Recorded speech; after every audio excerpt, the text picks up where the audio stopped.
Unit 9, page 77. Read. Exercise 2. Read and listen to the text. Reading through the ages. Reading is a skill that we have been practicing for at least 5,000 years. And in today's world of digital information, it is one that we need more than ever. Technological advances in communication mean we are dealing with more written material than ever before. But what we read has changed dramatically over the centuries. One of the earliest known works of literature is the Epic of Gilgamesh, engraved on stone by the Sumerians from southern Iraq nearly 5,000 years ago. The work is an epic poem which deals with the themes of heroism, friendship, and the quest for eternal life. Public poetry recitals were popular events at the time, and it's not surprising that the first written texts, such as the Epic of Gilgamesh, were versions of the poems that could be heard in squares and theatres.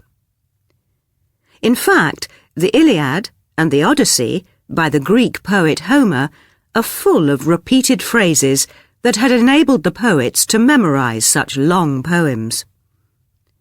However, as the poets quickly discovered, because the written word recorded everything, such devices became unnecessary, so they soon started experimenting with written language. Many of the forms of literature that we recognize today were developed by the Greeks. Plato's writing made philosophy available to the reading public, and Aristotle wrote Poetics, a work of literary criticism that is still studied by screenwriters in Hollywood today. In fact, the Greeks produced so many styles and forms of literature that the Romans limited themselves to copying them and spreading the Greeks' ideas across the Roman Empire.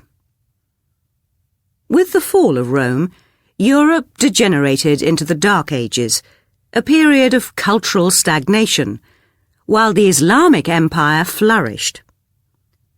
Under the Caliph Harun al-Rashid, the Beit al-Hikmah, the House of Wisdom, was set up. The House of Wisdom was a kind of university and library that helped turn the empire's new capital, Baghdad, into the most important cultural centre in the world. Arab scholars built on the knowledge they had accumulated to start their own investigations and make their own discoveries. They also collected, preserved and translated all the Greek texts they could, and despite the destruction caused by wars and natural disasters, we still have many of these texts, thanks to the House of Wisdom and other Arab centres of learning. As the Islamic Golden Age faded, culture in Europe underwent a revival. It was the time of the Renaissance. There was a renewed interest in the works of the Greeks and the development of new forms of writing, such as the essay. However, literature was still mainly in the hands of the aristocracy and upper classes, the only social groups that were literate and had the time to read and write. Poetry became a popular pastime for the wealthy. But all this was to dramatically change thanks to an invention of great importance, the printing press. In 1455, the printing press was presented to the world by Johann Gutenberg. It had an immediate impact. The cost of publishing books dropped dramatically, and book prices therefore fell. Literature was no longer only available to a privileged few, and the fact that more people had access to books also influenced what writers wrote about. Collections of popular legends and folk tales were published, and texts written in prose started to appear in print. It was the beginning of a revolution that was to make reading an essential skill for everybody. Unit 9, page 80. Listen. Exercises 2 and 3. Listen to a radio program about e-books. You can take it with you wherever you want and use it whenever you like. You can fast forward, rewind, pause and replay when it suits you and it doesn't suddenly go off because it doesn't need batteries.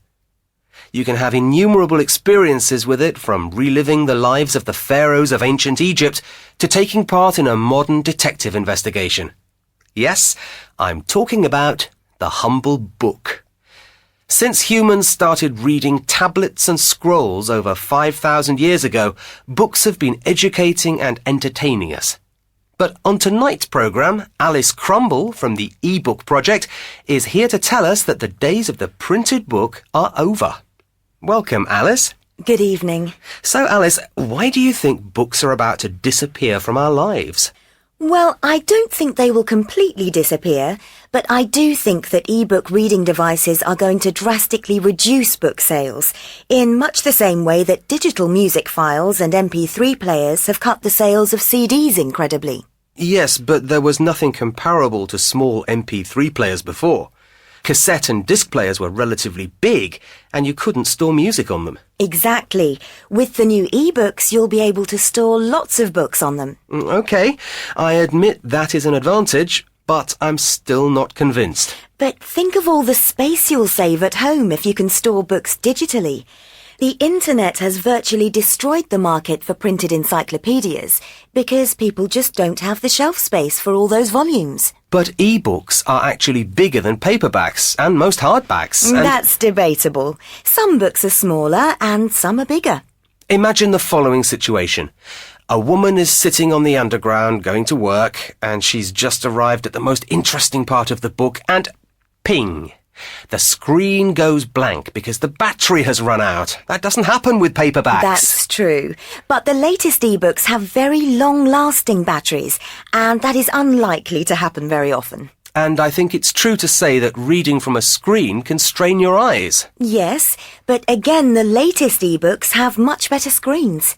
Well, you've persuaded me that there is a place for e-books, but I still don't think they'll replace printed books. But never mind what I think. Let's find out what you, the listeners, have to say. Call number 1 is...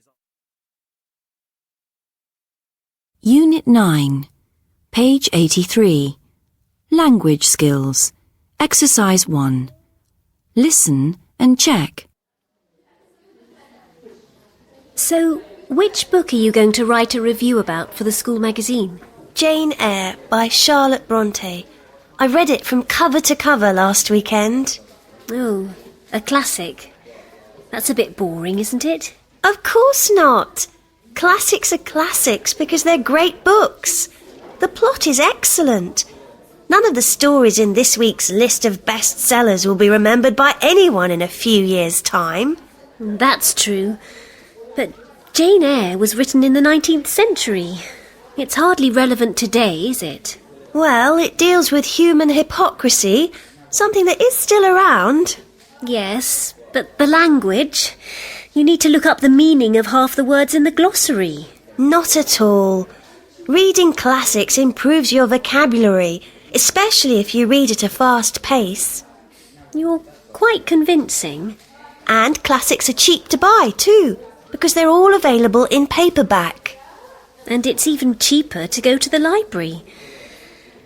OK, I'll browse the large classics section next time I go there. Good idea. Everyday English 9. Teacher's Book. Page 118. Talking about pros and cons. Exercise 1. Read and listen to the dialogue. Lara, in your experience, what are the pros and cons of a touchscreen phone? I've never really thought about it, actually. I bought the phone because I thought it looked nice. I think that's probably one of the main advantages, really.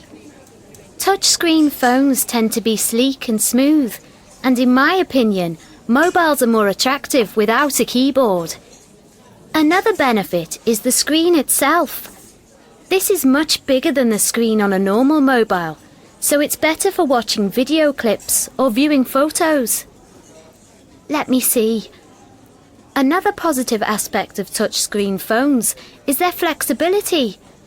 On this model, You can choose the type of keyboard you want. Do they have any negative aspects?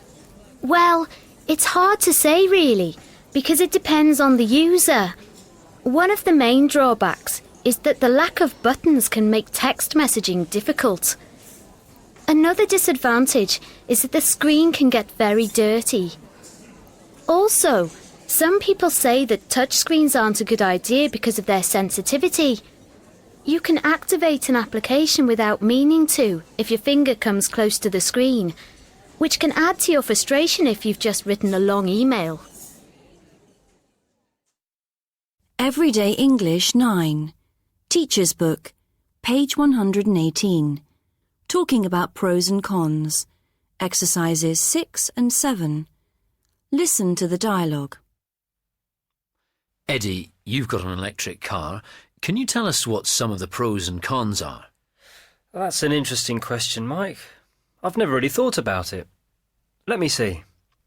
For me, the greatest advantage is that it's 100% free of emissions, which means it's much cleaner than a normal car. Another benefit is the question of affordability. Electric cars are much cheaper than normal cars because their engines are so much simpler. This means that they have less moving parts to wear out too, so it costs less to maintain them. What else?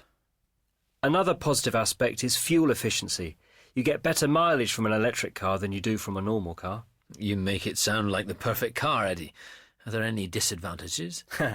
Yes, of course there are. The biggest drawback is that electric cars are dependent on batteries, so you have to look for a place to recharge the battery every 160 kilometres or so. What other disadvantages? Well, it's difficult to say, really. I suppose you need extra energy to heat an electric car in cold weather because the car doesn't heat up by the combustion process like a normal car does. And some people say that electric cars are not a good idea because they still use fossil fuels to generate the electricity they need. That's about it, really.